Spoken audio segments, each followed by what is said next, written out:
আমি campus model একাডেমির পরিচালক রাকিব খান। ক্যাম্পাস মডেল একাডেমি বিদ্যালয়টি 1 নভেম্বর 2013 সালে অগ্রযাত্রা শুরু করে এখন অবধি অত্যন্ত সুন্দর এবং সফলতার সাথে সকল প্রকার ডিসিপ্লিন মেনটেন করে আমরা আমাদের কার্যক্রম এগিয়ে নিয়ে যাচ্ছি। বিদ্যালয়টি অত্যন্ত সুশৃঙ্খল এবং অজুপাড়াগেই বলা যায় এই বিদ্যালয়টি প্রতিষ্ঠা লগ্নের মূল উদ্দেশ্য ছিল আমাদের বিদ্যালয়টি এই অঞ্চলের অধিকাংশ শিক্ষার্থী বা পরিবার যারা আসলে পড়াশোনার প্রতি অনগ্রহতা, এই আগ্রহের সৃষ্টির প্রেক্ষাপটে আমাদের বিদ্যালয় প্রতিষ্ঠার মূল উদ্দেশ্য। যার ফলস্বরূপ এই বিদ্যালয়টি গত 5 বছর যাবৎ এসএসসি পরীক্ষা অংশগ্রহণ করছে সফলতার সাথে। আমরা গত পরীক্ষা আমাদের ফাঁসির হার ছিল 95%-এর উপরে। আলহামদুলিল্লাহ এটা আমাদের করগে ইউনিয়নের সেরা সাফল্য ছিল আমাদের। তো ইনশাল্লাহ এবার ধারাবাহিকতায় আমরা আস্তে আস্তে হাঁটি পা করে আমাদের বিদ্যালয়টিকে আমরা ভোকেশনালের প্রোগ্রাম কার্যক্রম শুরু করছি।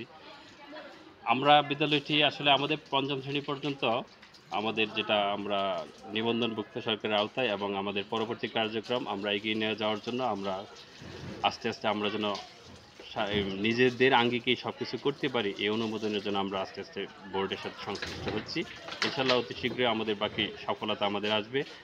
আর সবচেয়ে বড় সফলতা হচ্ছে আমরা আমার বিদ্যালয়টি প্রতিষ্ঠার পর এলাকা ভিত্তিক আমাদের অভিভাবকদের যে সাড়া সেটা ছিল অভূতপূর্ব এবং তাদের সহযোগিতা এবং আমাদের সম্মানিত অভিভাবকদের। আর সবচেয়ে বড় হচ্ছে আমরা দেখলাম যে আমাদের বিদ্যালয়টি খোলার পর এই অঞ্চলের মানুষগুলোর মধ্যে শিক্ষার আগ্রহ বেড়ে গেছে, যেটা সবচেয়ে পজিটিভ দিক। এবং এ ধরনের বিদ্যালয় যত বেশি হবে আমাদের গ্রাম অঞ্চলের পিছিয়ে পড়া জনগোষ্ঠী তাদের সন্তানদেরকে ভবিষ্যতে শিক্ষার হার বৃদ্ধির ক্ষেত্রে ভূমিকা রাখবে। তা আমি আশা করব যে সকলের সহযোগিতা অব্যাহত থাকলে আমরা আরও সুন্দর একটা পরিবেশের মধ্য দিয়ে এই অঞ্চলের মানুষগুলোকে আলোকিত মানুষ গড়তে পারব। বিবাহের কথা যেটা বলছেন, আমাদের এই প্রতিষ্ঠানে আমাদের যে সাংস্কৃতিক কোকারিকুলাম যেটা আমরা প্রতি বছর বিভিন্ন কয়েকটি প্রোগ্রাম করে থাকি, এর মধ্যে আমাদের বার্ষিক ক্রীড়া প্রতিযোগিতা তো থাকেই। আমরা প্রত্যেকটি প্রোগ্রামে চেষ্টা করি বাল্য বিবাহর একটা ইভেন্ট রাখার জন্য এবং রাখি, অর্থাৎ সচেতনমূলক অংশ হিসেবে আমরা ছোট নাটিকা বাল্য বিবাহের উপর রাখি।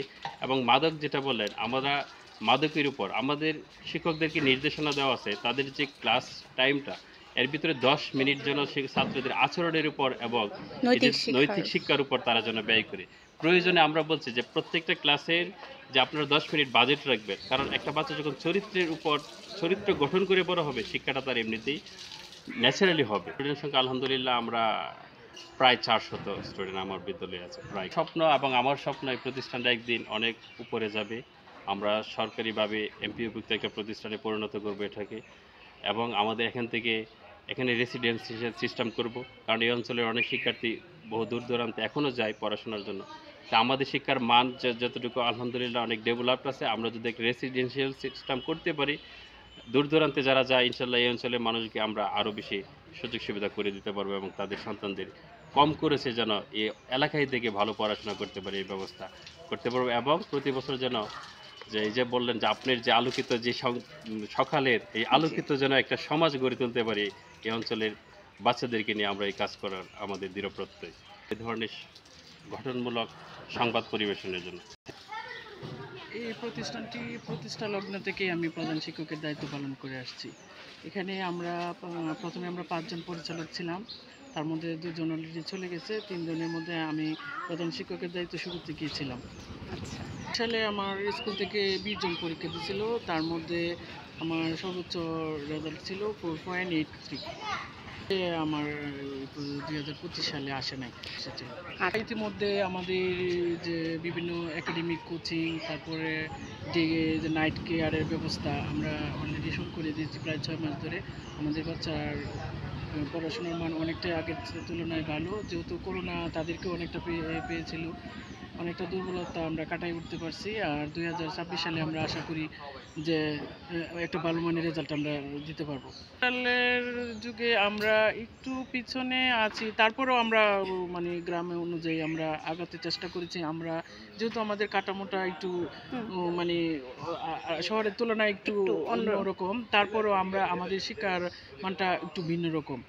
আমরা আমাদের যে সব প্রভাতী শাখা, আমরা প্রতিদিন অ্যাসেম্বলির ব্যবস্থা আছে। আমাদের একটা এই যে প্রতি বৃহস্পতিবার একটা সাহিত্য সভার আয়োজন করছি, ওইখানে আমাদের বাচ্চাদের পারফরমেন্স হয়। তারপরে এই যে দিবা শাখায় আমরা মাত্র যে শেষ করলাম অনুষ্ঠান। খেলাধুলায়, তারপরে বিভিন্ন প্রতিযোগিতায় আমরা ভালো করি। প্রতিযোগিতায় আমরা মানে বিভিন্ন পর্যায়ে আমরা ভালো পারফরম্যান্স করতে পারছি। এবারে তো আমার 100% নেয়া। একটা নারী যেন তার সমাজে প্রতিটা ক্ষেত্রে তার বিচরণ থাকতে পারে। প্রতিটা পরিবারে যেন একটা নারীর মানে 100% নারীর মানে অবদান থাকবে। এবং প্রতিটা মেয়ে যেন একেকটা পরিবারের মানে নারী যেন তার আশার আলো হয়। আমার প্রতিষ্ঠানে প্রতিটা মেয়েদেরকে আমরা এদের দিক দিয়ে অনেক উৎসাহিত করতেছি এবং আমরা রেসপন্স আছি। আমাদের মেয়েরা অনেকটা এগিয়ে। ছেলেদের তুলনায় মেয়েরা অনেকটাই এগিয়ে আছে। আপনাকে অনেক ধন্যবাদ।